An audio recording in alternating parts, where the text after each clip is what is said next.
നമസ്കാരം, കൊട്ടാരക്കര മീഡിയയിലേക്ക് സ്വാഗതം.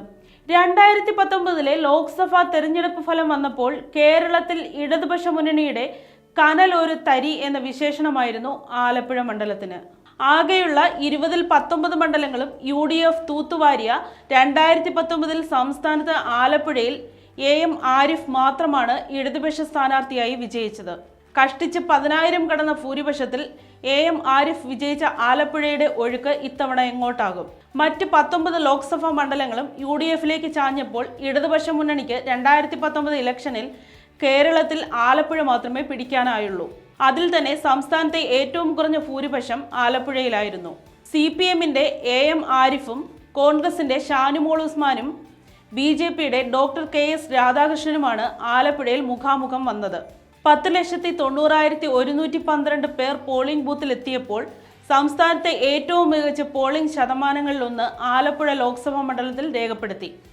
AM Arif 4,45,981, Shanimol Usman 4,35,496, doctor KS Radhakrishnan 1,87,729 വോട്ടുകൾ നേടിയപ്പോൾ ആരിഫിന്റെ ഭൂരിപക്ഷം 10,474 ഒതുങ്ങി.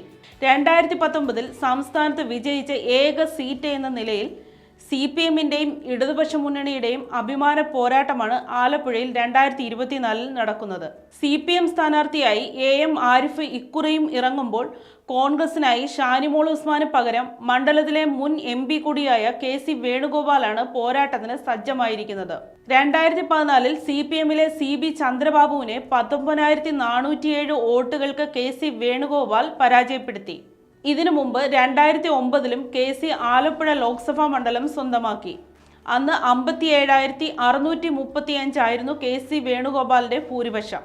BJP ആവട്ടെ കഴിഞ്ഞ വട്ടം ആറ്റിങ്ങലിൽ പരാജയപ്പെട്ട ശോഭ സുരേന്ദ്രനെയാണ് ഇത്തവണ സ്ഥാനാർത്ഥിയായി ആലപ്പുഴയിൽ എത്തിച്ചിരിക്കുന്നത്.